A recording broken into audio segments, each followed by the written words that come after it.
Good morning, good afternoon, good evening. Welcome to Oscar Trades.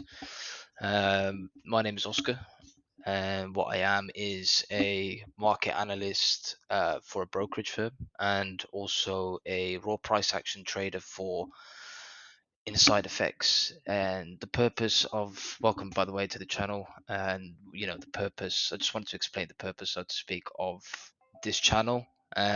Why it may be something that you may want to look at, so to speak. So, first and foremost, the purpose of the channel really is to provide a deeper insight, also an easier insight into how certain markets, financial markets around the world, move actually, and at the same time how you as a person, average trader or normal investor or prominent investor, has been in the market for a relatively long period of time, or if you're fairly new, so to speak, still a way for you to jump into it. And what I've done alongside this account is I've created a trading account actually with a small amount of equity for those who are looking for, I guess, an additional income, so to speak. Gradually build up an account to a specific point. And more details of that you can find at my Instagram channel, where I've basically created a story, so to speak, highlights reel, where you can understand how you'll be able to follow trades with good real time, so to speak, and translate that into I guess a little bit of potential profit for you, so to speak. So one thing that I wanted to cover today in volume one, first video, so to speak, is something that's, I guess, is quite important to everyone around the world. They use certain things on a daily basis, and such as cars, for example, trucks, tractors, whatever. Maybe pilots flying airplanes, I don't know, but a lot of you use this on a daily basis and don't know about it. And one thing that we're going to be looking at today is oil, actually. Okay, so what I want to do is really break down a potential future price movement on oil and how that may translate into an opportunity for you as a trader, so to speak. So whenever you're analyzing the market, what you want to do is you want to start from a higher time frame. Okay, so you want to look at the market from a bigger overall perspective of price action, how the market moves, so to speak. So for that purpose, we're going to be looking at the monthly to start off with. So each one of these bars, so you've got the green bars, turquoise bars on, highlighted here, and that represents, buying movement, so the price increasing in value. And you've got the black candlesticks that represents price falling in value. Okay, and each one of these candlesticks, bars, whatever you want to call them, um, represents 1 month of action, price action. So we want to start from this area just to get an overall idea of the trend that the market has been in over a, I guess, extensive period of time, if you want to look at it. But you can also focus on a little bit more recent, maybe over the course of the last 2 years, to get an overall idea. So first and foremost, when you're starting off with analyzing the market, you want to get a general idea of the overall trend. And from what I can see here with crude oil, the market has generally been in a downtrend. And the way that you can notice that is that, after the market reaching such a high point, so to speak. So look at this area here, look far across to the right hand side, 145 dollars per barrel back in 2008. Okay, so what the market has done after that is came down, made a low, but most notably, it's made a lower high. So it didn't manage to come back into this 145, $140 region. And what happened after that, it created a lower high and formed a lower low, taking out the previous low. And the market cycled again back towards a relatively fair point, so $75 a barrel, but still, generally speaking, the market is in a downtrend. So you have a new lower high and another one over here, which eventually, resulted in a significant lower low. I mean, look at that. all the way down to zero. Okay, so if you didn't know, oil prices back in March reached a value of zero, in fact, even negative. Okay, now what you can also do is map out, structural support zones, just to get an over idea of how the market is moving. So one thing that I can see now that I understand the overall trend is down on crude oil, I can see that the market has also broken some very important structural zones. So me personally, I'll be looking at the last 2 years now that I understand the overall picture, so to speak. And what I want to do is maybe highlight this area over here where there seems to be some good support, back in 2017, 2018, levels that haven't been broken until recently, so to speak. Okay, so following March, um, March, you had that big drop over here, as you can see, so breaking through the structural zone, and I want to explain why. So oil prices back in March collapsed. Okay, if you didn't know, and that was due to COVID-19. So if you think of it in this perspective, no movement of people, basically everything stopped around the world. So slowdown in manufacturing, air bridges, so people couldn't fly. If they could, it would be very restrictive.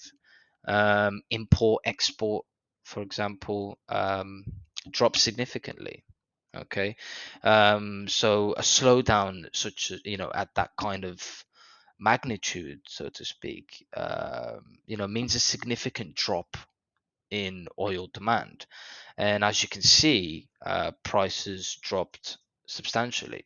Okay, so it's like, for example, if you look at it in this way, so to speak, you have, I guess, 100 Ferraris at a value of 1 million, but nobody necessarily wants to buy that kind of value. The market price of that asset needs to come down to a specific point where it may be a little bit more attractive for another person to come in, or the same group of buyers to be like, okay, this is a fair point, fair price, so to speak. Okay. And following that movement, markets took about 4 months to recover back to kind of pre-crash levels. And what that's done is it resulted in market retesting this zone over here, as you can see. So in fact, like one, two, three, fourth occasion, if we kind of make this a little bit more accurate, fourth occasion this month. Okay. So what's interesting here is that, like I said, markets, when they break certain support zones, they come back usually to retest the validity of that support zone, and that may present in an opportunity, so to speak. Okay, so what's interesting to see is that there's been 4 rejections of this zone over the past 4 months. So one, two, three, four, for example. Now, if we combine just the current technical picture that you see here on the monthly time frame with, sentimental, sorry, or fundamental perspective. So what I mean by that is what's happening around the world and how generally people feel. So we can currently see, I mean, it's what, 25th of October. We can see a somewhat resurgence in cases around the world, reinstated lockdowns across Europe. You got Germany local lockdowns, France, UK. Currently, where I am at the moment, I'm in Cyprus, and generally more places around Europe as well. Really limiting the amount of free movement. So generally, everything's quite empty. Major cities empty, where a lot of cars driving, manufacturing, so to speak. So this is very, very interesting point now in time, and currently seeing things in terms of cases not slowing down significantly. So it means, especially with the winter period, if you kind of look at it in that perspective as well, you may essentially see the same slowdown is what I'm trying to point to, and that could essentially, maybe potentially make a movement, somewhat this, like you saw back in March over here, where it managed to go down to zero, even negative prices. But maybe not looking that far ahead. We can take the market as it goes, so to speak. So the question is, can we see that? Can we see another big drop in oil prices down to pre down to crash levels that we saw, maybe 18, for example? That could be a region, and we're going to step down into lower time frames to get a more intricate view of what could potentially happen. So we'll step down to the weekly. So we'll go down to the weekly time frame. Now each one of these candlesticks represents 1 week of price action.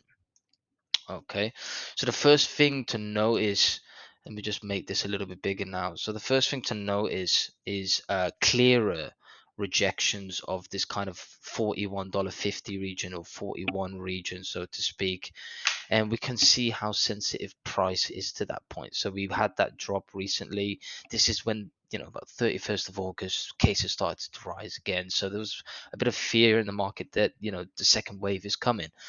But the drop wasn't as such as the one seen back in March. So it found a bit of support at 37, let's just say, that kind of 37, 25 region as well, if you want to call it, maybe even down to the base area of 36. So the market found a bit of support, came back to 41.50, or let's say even as high as, let's say, 42. This kind of price range over here, which if you go back onto the monthly, it's quite significant. It's just around here, so basically retesting maybe even this kind of region, but generally negative reaction to this price point. So we can see from a big movement over here, so a lot of buying pressure within that week. Okay, in the week beginning the 14th of September. And what happened after that? I mean, usually with that kind of pressure, the market should see some sort of continuation, but it's somewhat capped in this region. So what happened? You got a drop, and the week after that, a drop back down into 37, and held quite nicely, and the following after that pushed back above again with the same kind of momentum. So you've got a bullish engulfing candlestick, a candlestick that engulfs the prior candlestick with some significant buying pressure. Again, the week after that, you should really see somewhat of a continuation. I mean, you did, but not to the same point that the market managed to achieve the week prior. And as you can see, the market didn't even close relatively strong, and closed actually outside of this box area, so to speak, area of resistance. And now what's interesting to see is the market that closed, just the week, well, a couple of days ago, so let's say 23rd. The market came in and above 41.50, rejected it, and reversed its gains and closed lower. So this again is down to multiple factors. To be honest, I don't really want to confuse too much, but mainly, the resurgence of cases and the path of how that's going on, well, moving towards at the moment, so to speak. So we're seeing some negative price action occur. And this current formation that you're seeing over here is what the market usually calls a evening star formation. So you usually get a bullish candlestick, price candlestick following that, that's generally indecisive. Okay, you have a downwards move and upwards move, and the market kind of closes flat. The week after that, to complete a evening star formation, you usually see somewhat of a negative candlestick, a bearish candlestick, and this one's a shooting star to complete it. So that is quite significant in itself. I mean, what you can do is go on Google, take a look at candlestick formations, bullish engulfing, doji, shooting star, for example, and they have specific meanings on what they represent to price, for example. Okay, but in addition to that, we can see the price is bouncing in between two zones over here, 41.50, $41, so to speak, and down to 37, as an overall price range. So realistically, you're looking at about $4 range, where the market is trading in between $4 of movement roughly. So that's pretty big, generally speaking, to see in the market, for example. But there may be a good likelihood now that price may revisit, the kind of $37 region. Okay. So that's the weekly candles, weekly time frame. So we're just kind of breaking it down. Coming from monthly, we see that the market's in a downtrend. We want to go down to the weekly over here, see the same thing. The market failed to keep up the momentum, as you can see, of the overall trend from previous. So you see how the market's quite capped into this zone, very, very restrictive for price. Now we want to go down to the daily, where we want to get more of an intricate view to price. This is where we want to scale down and really look at executing this position in the market, as a trading opportunity, for example. So you can see a lot more clearer now, these rejections coming in, coming back out. A good example of the evening star formation just here, popped in again, popped back out, and generally very rejective at this price point, this area, this region. Okay, and even over the last remaining 2 days of the previous trading week, so Thursday, Friday, we can see how these reactions have turned out to be. So again, Friday closed very bearish and negative. Okay, from 41 high down to about 39.70. So going into the week ahead here, there could be some significant movement when it comes to oil markets. There could be quite a strong reaction, maybe a price movement down to 39. So we want to see that yeah, as an opportunity. We want to step down to a bit of a lower time frame. Maybe we'll take a look at the 4 hours. Okay, so we can see yeah, on a minor level, minor support region, we can see that $39 got it set at 39.05, but let's just bring it down to about $39 is quite a supportive zone, and you maybe even want to consider this region over here. So this kind of liquid region where buyers may start to come in, but also an area that could break potentially. Okay, but most recently the price does need to come below what seems to be a holding zone here for oil. So again, around 39.70, 39.75 seems to be generally quite supportive for crude oil. But again, these rejections are a lot clearer to see. So what could be happening here is these buy positions that may have accumulated over a specific period of time. Maybe people are starting to close their positions. Okay, and the market might be driving down to a bit more of a valuable price region, taking into account other things that are happening around the world and the effect that it might have on oil prices. Okay, so what you can do after this region here, about at this point in time, you may want to step down to about maybe the 1 hour time frame where you may want to start scaling into your trade a little bit more. Okay, so go down to the 1 hour time frame again. That kind of 37 region really quite supportive. Okay, but bear in mind that ultimately the market may be looking to drive down into about 37, so to speak. Okay, so what you could ultimately see here is, I mean, if you just really generally start the week off as a trading opportunity and the market manages to close below 39.70, for example, if market breaks below that region, this could in fact be quite a valid trading opportunity. Okay, so just to break that down, we use the long or short position tool. So if we're looking at selling the market, there's a forecast that the price is going to go down, so we're looking to short it. Okay, let's click on short position. And let's say, for example, we get a closure that breaks below, I guess, the low of Friday. So we must need to clear about 39.50. And there's individual target regions that you can take. I mean, you got target 139, and ultimately the target region that the market may be looking to drive to could be 37 potentially. But there's certainly many areas, and I will be looking to take some profits off the table. If this becomes a valid trading opportunity, of course, in 39, below 39, maybe 38, 37.50, and ultimately down into about 37. So there's many ways that you can maximize the most out of this opportunity here. Okay, so again, we need to calculate a good risk area. So maybe a good risk area would be kind of in towards the previous high, maybe just around here. Quite a safe distance from where the price is fluctuating now. The market's closed, but where it's going to be looking to fluctuate from the beginning of the week to essentially an area where you could be looking to minimize the loss. So an overall movement such as this, I mean, the risk reward ratio here is about 2 to 1, 1.99 to 1, so almost 2 to 1, basically 2 to 1. Okay, so start this as trade one for the week that I'm looking at. US oil, obviously keep you updated, let you know how things go. But generally, this could be a trade that may take a course of about a week, 2 weeks potentially to come through. Okay, so keep you up to date, let you know what the result is as we go on. Thanks.